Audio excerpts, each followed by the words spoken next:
Bien, alors il est 20h30 GMT plus 1, heure d'Europe, heure de Paris, heure de Genève, et cetera. Donc, il est en Russie 22h30, vu qu'il y a 2 heures de différence. J'ai eu des contacts, via internet, avec, des personnes qui sont en Ukraine, donc, des jeunes gens, on va dire. Alors, la première des choses, l'internet fonctionne toujours. Par contre, à Genève, et j'ai vu à plusieurs endroits, il y a énormément de problèmes avec la stabilité de l'internet. Il y a beaucoup de coupures, ça peut être lié, peut-être à toute la quantité d'images qui sont envoyées à gauche et à droite, ou alors, simplement à des attaques, enfin des cyberattaques. Mais dire d'où ça vient, qui le fait, c'est tellement complexe.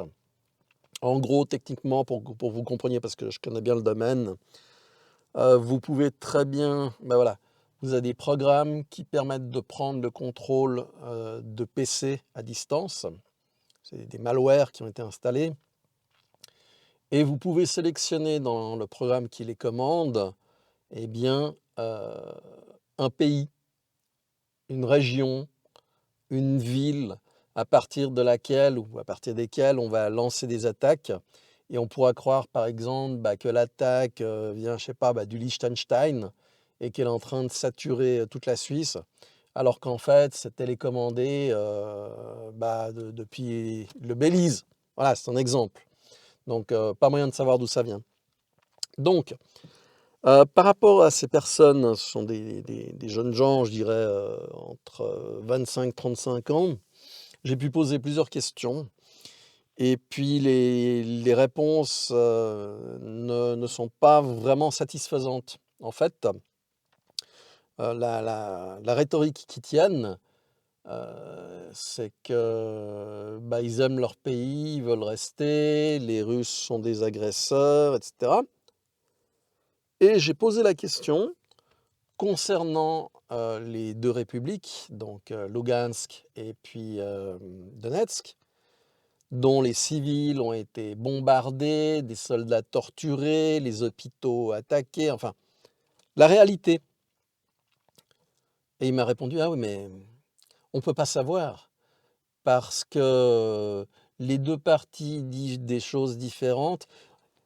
En fait, on sent qu'il y a une crainte par rapport, je dirais, au bataillon néo-nazi. Il faut savoir que Pravi Sector, donc secteur droit, et puis, l'autre, j'ai plus le nom en tête, mais ça me reviendra certainement. Sont des partis politiques en Ukraine et ils sont extrêmement puissants, ils sont extrêmement violents. Donc, le citoyen lambda a peur et il va pas se mettre à les critiquer tant qu'ils n'ont pas été, totalement éliminés. En gros, c'est une réaction humaine, c'est de la couardise, hein. On réagit tous d'une certaine manière face à ce qui nous menace et on a le courage d'agir contre ou on n'a pas ce courage. C'est pas une critique, c'est juste une réalité. Hem, D'un autre côté, j'ai pu voir, donc ça correspond à ce que j'avais annoncé, le blitzkrieg. En fait, toutes les capacités de l'armée ukrainienne ont été réduites à néant.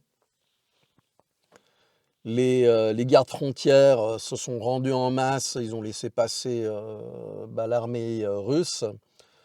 Les Tout ce qui est les aéroports, aérodromes militaires, ils ont été neutralisés. Il y a déjà des troupes qui sont sur Kiev. Bon, d'après ce que j'ai vu sur les diverses webcams qui sont disponibles, heu, les gens sont calmes. Ouais, il y a des queues aux banques, ça oui, mais il y a pas de run dans les supermarchés ou ce genre de choses qui étaient visibles, en tout cas au moment où j'ai regardé. Il faut savoir que la Pologne apparemment a envoyé des trains pour, évacuer des gens, des trains pour, trains de réfugiés. Et là, on a une autre attitude justement de ces jeunes gens qui sont entre 25 et 35 ans, mais qui aiment leur pays.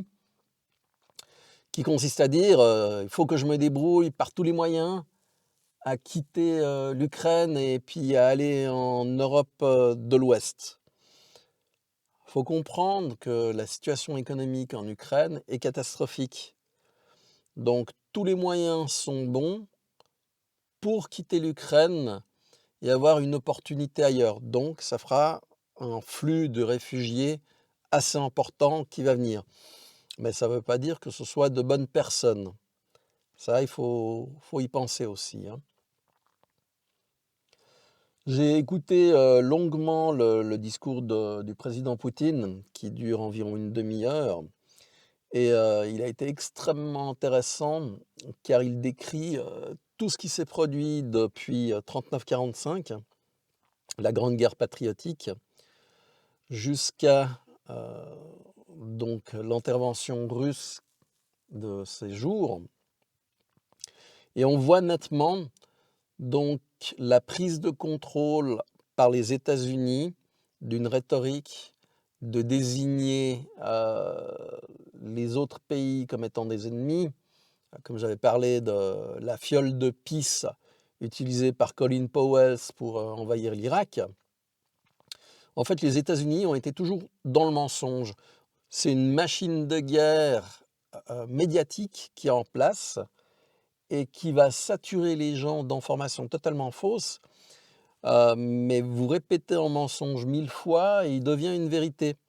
Et comme les autres personnes qui peuvent montrer la réalité, je ne dis pas la vérité, je dis la réalité, peuvent montrer une réalité, n'ont pas moyen de la montrer.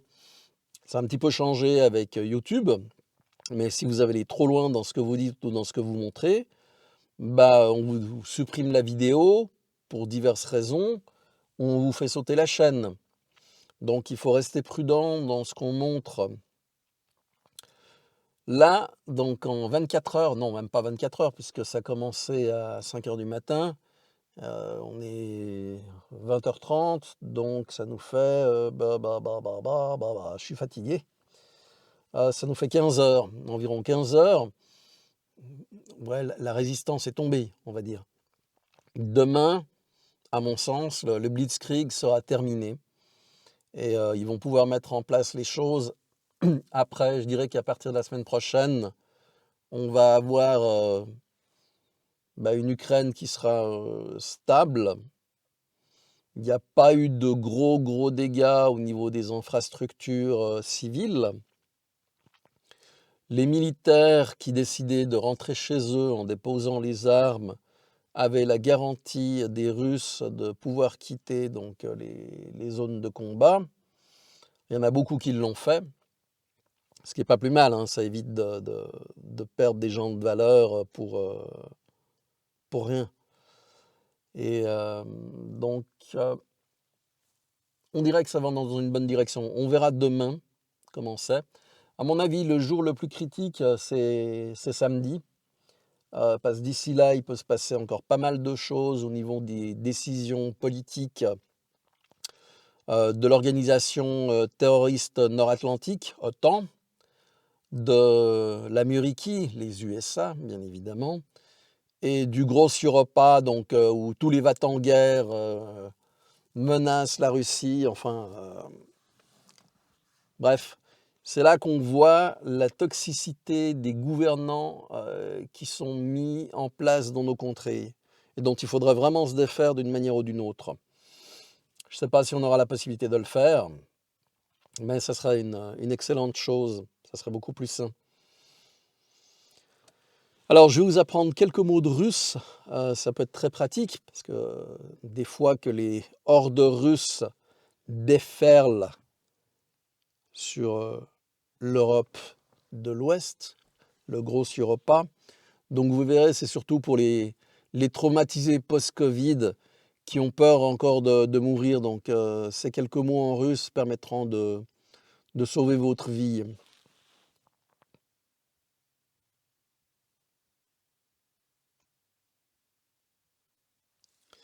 Poutine s'est entretenu aussi avec les industriels de son pays, ce qui est une très bonne attitude. Il leur a garanti que malgré toutes les sanctions du bloc ouest qui seront mises en place, le gouvernement leur facilitera la tâche, le gouvernement russe, que le gouvernement est au service du pays et donc que c'est en restant unis et à continuer à avancer comme on l'a fait jusqu'à maintenant que les choses iront mieux. Alors c'est là qu'on se rend compte de la différence de rhétorique entre un président qui tient à son pays et puis toute, toute cette smala qui a été mise en place, Bruxelles, dans nos pays à la tête, sont des gens qui ne sont pas là pour servir leur pays, contrairement à Poutine et à son équipe. Il y a aussi un autre problème absolument énorme qu'on a dans nos pays aux États-Unis, c'est-à-dire que les gens fonctionnent, les analystes, les conseillers des gouvernants, ou de toute personne qui a une autorité, sont ce qu'on appelle des ben oui-oui. C'est des yes men. C'est-à-dire ils ne vont pas avoir le courage d'aller contre une doctrine qui a été définie, même si cette doctrine est catastrophique, et va entraîner des problèmes majeurs. On ne va pas le faire parce qu'on craint, un, de s'attirer les foudres, deux, de ne pas être pris au sérieux, et trois, de compromettre sa carrière. Donc, qu'est-ce qu'on va faire? Il y aura peut-être un analyste ou deux qui vont lever le doigt pour pointer certaines choses, mais comme ils sont en minorité, on va pas les écouter. On va pas les écouter, on va passer outre. Et ça sera des plans qui vont dans la direction de ceux qui sont en haut, mais qui ne sont pas forcément, je ne veux pas dire les meilleurs, parce que ça n'aurait pas de sens, mais qui ne sont pas adaptés aux situations et qui risquent de provoquer beaucoup plus de dégâts. Et là, typiquement, on le voit avec les sanctions qu'ils sont en train de mettre en place, c'est tirer des balles dans les pieds de l'Europe. Bon, c'est peut-être voulu par les États-Unis. Faut pas oublier que les États-Unis, lorsqu'il y avait la conquête de l'Amérique, on n'a pas hésité à donner des couvertures et du whisky aux Indiens, et les couvertures avaient la variole, ce qui a permis de décimer des tribus entières. Ils sont pas nets, donc prudence. Voilà, moi je reste toujours au niveau DEFCON 2, au niveau rouge. On verra comment ça évolue demain. J'ai l'impression que les opérations majeures ont été faites, ça a été vraiment coordonné sur 3 axes. Et toute capacité de résistance, toute capacité de nuisance ont été détruites. Alors maintenant, il va rester tous les bataillons néo-nazis, s'ils n'ont pas été pulvérisés, toute la structure politique de ces bataillons, de ces groupes politiques en même temps, qui peuvent encore fomenter des actes terroristes, comme ça a été fait à Lugansk il y a 2 jours. Il y a encore du travail, mais à mon sens, je dirais qu'entre 60 à 75% du travail a été fait. Donc c'est déjà pas mal en 15 heures. 15 heures, 75%, ça nous fait à peu près un 15% toutes les 3 heures. 15%, donc encore 30%, ouais. 6 heures, ça nous mènerait vers 2 heures du matin. Ouais, probablement dans la matinée, demain matin, vers 8-9 heures, je pense que ça devrait être réglé. Donc voilà, alors merci de m'avoir écouté. Prenez soin de vous et je vous dis à très bientôt. N'oubliez pas, soyez prêts face à l'imprévu.